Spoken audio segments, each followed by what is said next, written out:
गोटे सुंदर कथा अच्छे भगवान मनीष तैयारी करतांती किंतु मनीष गोटे सुंदर जिनिस तैयारी करता है सृष्टि करता है ताहा होची संपर्क। संपर्क को तैयारी करिबा प्रत्येक मनीष पाई बहुत आवश्यक। कारण ये संसार रे जदि आम सुंदर जीवन यापन करिबा जीवन को आनंदमय करिबा सेतिपाई आमर गोटे जिनिस अत्यंत आवश्यक ताहा होची संपर्क। ए समाज रे भल भाव रहिबा समस्त द्वारा आदृत हवा लोक आमको पसंद करेंगे भल पाइबे आ ये समस्त जिनिस गोटे कला गोटे कौशल बहुत आवश्यक।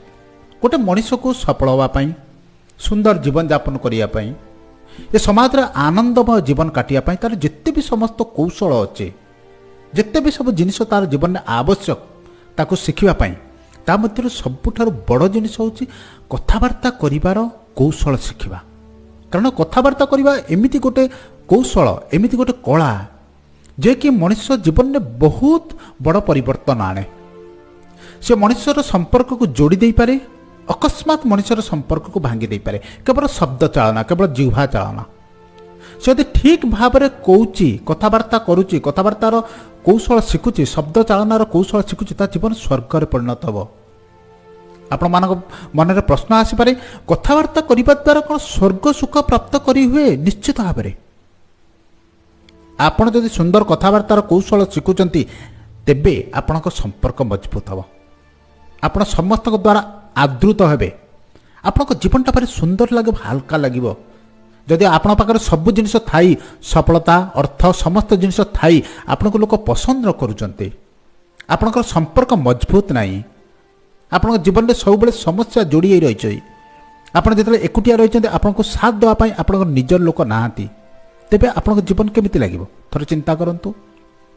आउ सब जिनिस यदि आपण पाखर थाए तेबे आपण जीवन केमिति हबो? निश्चित भाव आनंदमय हबो। एमिति लागिबो जेमिति मो जीवन को स्वर्ग सुख भली काटुछि। तेणु ये शब्द चालना शिखिबा अत्यंत आवश्यक। आज ये सुंदर वीडियो माध्यम रे आमे एमिति कथबार्ता करिवार कौशल शिखिबा जहाद्वारा कि प्रत्येक मनीष आम प्रति आकर्षित हम। आपणकर कथबार्ता जमी अन्य को भल लगे जीवन में केबे भी ए जिनिस मन रखु ना जो लोक बहुत सुंदर बहुत लोक टैलेंट केवल लोक से लोकों प्रति आकर्षित होती से को भल पाती एक भूल धारणा जारी रखु। आप शब्द चालनार कौशल शिखिंट आपण अल्प समय मध्यम दुनियार प्रत्येक लोक को आकर्षित करें सहित जोड़ी रही पारे। प्रथम कथा हूँ आपणकर कथबार्ता स्पष्ट हवा उचित आउ ना बहुत अधिक जोर रे हवा उचित ना अधिक धीरे हवा उचित। आ गुरुत्वपूर्ण कथा हूँ आपण किसी भी कथबार्ता करंतु केमिति भी कथबार्ता करंतु आपणक कथा अन्य को श्रुति मधुर हवा उचित। अर्थ आपणक कथबार्ता को अन्य लोक शुणिया पई आग्रह प्रकाश करबा उचित। आपण जदि बहुत जोर रे कथबार्ता करिवे ता शुणिया पई भल लागिबो नै। आ तो बहुत कम शब्द कथबार्ता करेंगे बहुत धीरे कथबार्ता करेंगे सी मध्य स्पष्ट हिसाब से शुभ ना। ये हूँ बहुत गुरुत्वपूर्ण। जहाँ भी कहे स्पष्ट कहे आपणकर ना जोर रे कहे ना अतिरिक्त धीरे कहे सब बेले कथबार्ता श्रुति मधुर हवा दरकार। ये जिनिस को आप ध्यान देवे। द्वितीय गुरुत्वपूर्ण अंशटी चारोटी जाक अंश अत्यंत गुरुत्वपूर्ण। गोटे भी अंश को आप छाड़तु ना। जदि आप गोटे अंश को आज छाड़देवे जानवे आप कथबार्ता कर गोटे विराट कौशल को आप हाथ छड़ा करदे। दुई जन पड़ोसी नुआ नुआ देखाई अल्प दिन है सांग सृष्टि बंधु सृष्टि दिन संध्या बेले चलिया बाहर जड़े पड़ोसी अन्य पड़ोसी को देखिए कहूँ आप जन भल लोक नुहति मुझे शुणी आप जन भल लोक एतिक कहवा द्वारा एतिक शुणा पर आर पड़ोसीटी बहुत उत्त्यक्त होती बहुत रागी जाऊँच कहते मत समस्त भल कहती मोर शिक्षागत योग्यता एत सुंदर मु कहार सहित खराब संपर्क सृष्टि कैनि मु कहारी कथार मुंड खेलाएनि समस्त को साहाय्य करे। आप मत कहते मुझे जड़े भल लोक नुह बोली मुझे शुणी आप जड़े भल लोक बोली एमती कथा आप केमती कहते ये कथार रागी जाऊँच।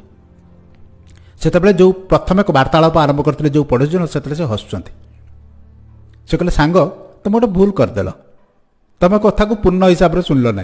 ये कथा कहवाई चाहूली जे मुझे शुणी आप जन भल लोक बोली किंतु आप जन भल लोक नुहति आप जन बहुत भल लोक ସେତେବେଳେ ଯେଉଁ ପଡ଼ୋଶୀ ଜଣକ ରାଗିଥିଲେ ସେ ଲଜ୍ଜିତ ହେଉଛନ୍ତି,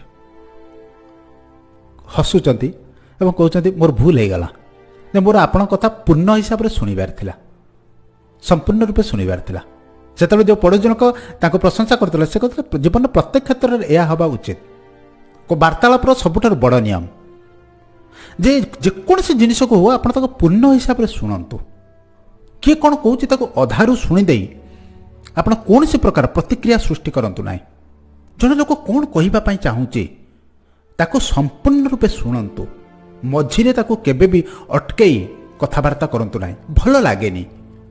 ଏ ରକମର ଯଦି ଆମେ ବାର୍ତ୍ତାଳାପ କରନ୍ତି ଲୋକ ଆମକୁ ପସନ୍ଦ କରନ୍ତିନି। କେହି ଜଣ କଥାବାର୍ତ୍ତା କରୁଥିବେ ଆମେ ପ୍ରତ୍ୟେକ ଥର ତାଙ୍କ କଥାକୁ କାଟୁଥିବା, ତାଦ୍ୱାରା ତାଙ୍କର ମନରେ ଆଘାତ ସୃଷ୍ଟି ହୁଏ। ତାଙ୍କୁ ଲାଗେ ଯେ ମୋ କଥାର କୌଣସି ମୂଲ୍ୟ ନାହିଁ, ଇଏ ଜଣେ ସର୍ବଜ୍ଞାନୀ ଲୋକ, ଯାହା କହିଲା ବେଳକୁ ଅଧାରୁ ଧରି ପକାଉଛନ୍ତି। କିନ୍ତୁ ତାର ଗୋଟେ ସବୁଠାରୁ ବଡ଼ ସମସ୍ୟା ହେଉଛି ଏମିତି କଥାବାର୍ତ୍ତା କରିବା ଦ୍ୱାରା ଆମେ ସାମ୍ନାବାଲା ଲୋକଙ୍କୁ ମୋଟେ ବୁଝିପାରନ୍ତି ନାହିଁ ସେ କ'ଣ କହିବା ପାଇଁ ଚାହୁଁଛନ୍ତି, ତାଙ୍କର ମନୋଭାବକୁ ଆମେ ଜାଣିପାରନ୍ତି ନାହିଁ। ଆଉ ଏ ଦୁନିଆରେ ପ୍ରତ୍ୟେକ ମଣିଷ ଚାହେଁ ଯେ ଆମର କଥା କେହି ଶୁଣୁ। ଯଦି ଆମେ ଚାହୁଁଛନ୍ତି ଆମକୁ କେହି ଶୁଣୁ ବୋଲି ଆମେ ମଝିରେ କଥା କାଟି କଥାବାର୍ତ୍ତା କରୁଛନ୍ତି, ତେବେ ନିଶ୍ଚିତ ଭାବରେ ସାମ୍ନାବାଲା ଯେଉଁ ଲୋକ ଆମ ସହିତ ବାର୍ତ୍ତାଳାପ କରୁଛନ୍ତି ସେ ମଧ୍ୟ ଚାହୁଁଥିବେ ନା ଯେ ମୋ କଥା କେହି ଧୈର୍ଯ୍ୟପୂର୍ଣ୍ଣ ହିସାବରେ ଶୁଣୁ ବୋଲି। ଆମେ ଯଦି ନ ଶୁଣନ୍ତି ବହୁତ ଖରାପ ଲାଗେ। ଯଦି ଆପଣ ପ୍ରତ୍ୟେକ ଲୋକ ସହିତ ବାନ୍ଧି ହେବା ପାଇଁ ଚାହୁଁଛନ୍ତି, ବାର୍ତ୍ତାଳାପର ସୁନ୍ଦର କଳା ଶିଖିବା ପାଇଁ ଚାହୁଁଛନ୍ତି, ଏ ଦ୍ୱିତୀୟ ଗୁରୁତ୍ୱପୂର୍ଣ୍ଣ ଅଂଶଟିକୁ ନିଶ୍ଚିତ ଭାବରେ ମନେ ରଖିବେ।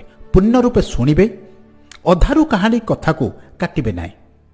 ସମ୍ପୂର୍ଣ୍ଣ ରୂପେ ଶୁଣି ସେ ପ୍ରଶ୍ନର ସେ କଥାବାର୍ତ୍ତାର ଯଥାର୍ଥ ଉତ୍ତର ଦେବେ। ତୃତୀୟ ଅମୂଲ୍ୟ ଶିକ୍ଷାଟି, ଏ ସମସ୍ତ ଜିନିଷ କହିବା ପୂର୍ବରୁ, ତୃତୀୟ ଅମୂଲ୍ୟ ଶିକ୍ଷାଟି କହିବା ପୂର୍ବରୁ ମୁଁ ଆପଣଙ୍କୁ ଗୋଟେ ସୁନ୍ଦର ବାକ୍ୟ କହୁଛି, ଆପଣ ଏ ବାକ୍ୟଟିକୁ ବୁଝିବା ପାଇଁ ଚେଷ୍ଟା କରନ୍ତୁ।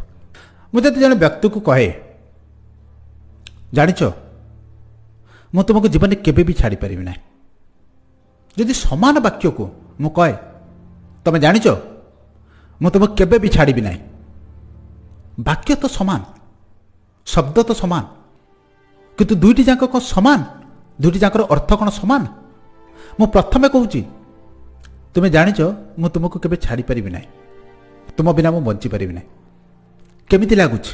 ଏହାର ଅର୍ଥ ଏ ବାକ୍ୟରେ ଭଲ ପାଇବା ଯୋଡ଼ି ହୋଇ ରହିଛି, ତା ସହିତ ମୋର ବହୁତ ଆନ୍ତରିକ ସମ୍ପର୍କ ଯୋଡ଼ି ହୋଇ ରହିଛି। ମୁଁ ତାକୁ ଛାଡ଼ିପାରିବି ନାହିଁ, କୌଣସି ବି ପରିସ୍ଥିତି ପରିବେଶରେ ମୁଁ ତାକୁ ଛାଡ଼ିବି ନାହିଁ।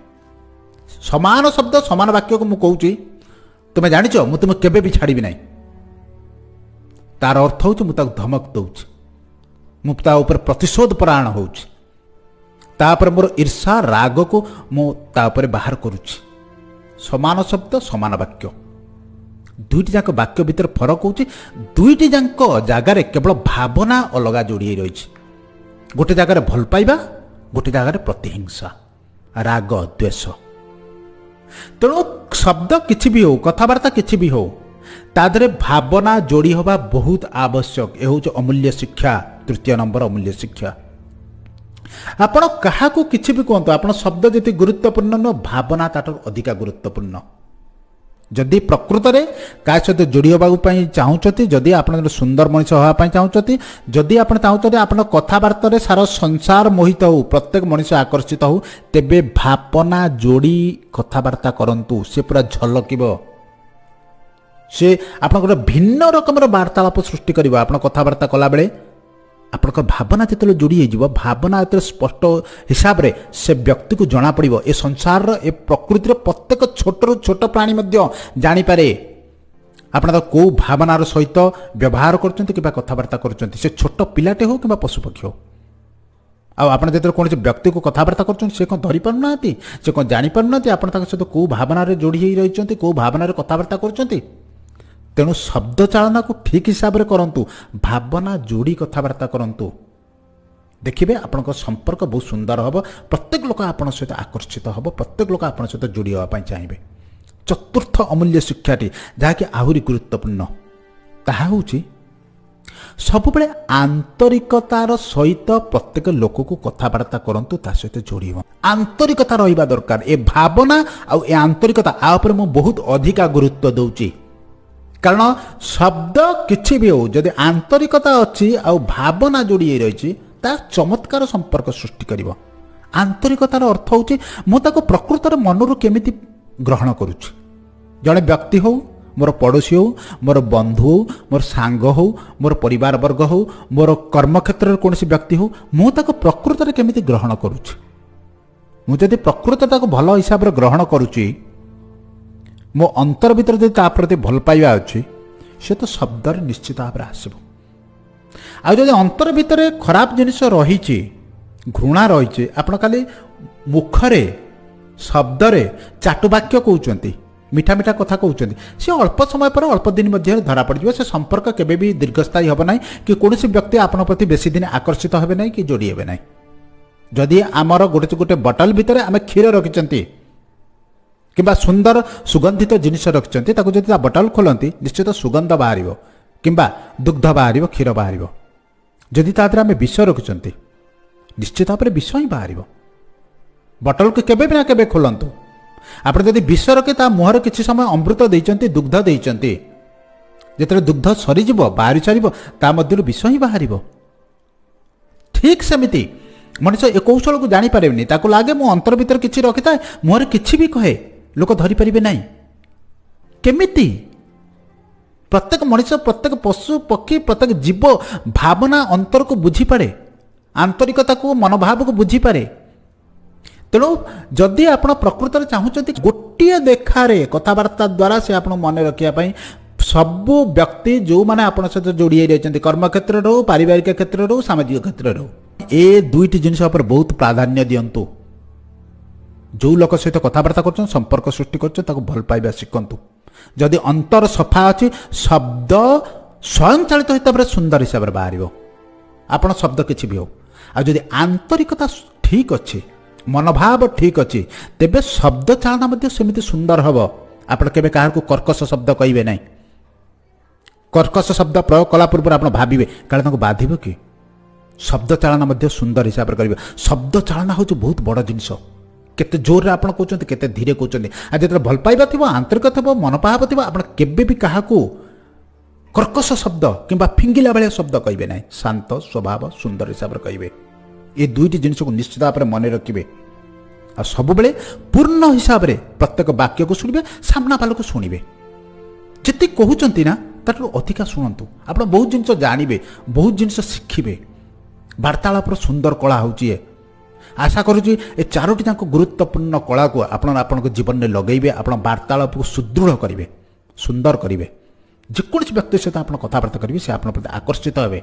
आप से कर्मक्षेत्र हो, व्यक्तिगत जीवन हो, सामाजिक जीवन हो। जदि ये वीडियो भल लगे निश्चित भाव में लाइक करेंगे, अन्य सहित शेयर करेंगे। जदि प्रथम थर पर मत शुणुंट चैनल को सब्सक्राइब करेंगे। पुणी आपण सहित देखा किसी अमूल्य शिक्षा माध्यम जीवन किसी गुरुत्वपूर्ण वार्ता माध्यम। आज एति धन्यवाद।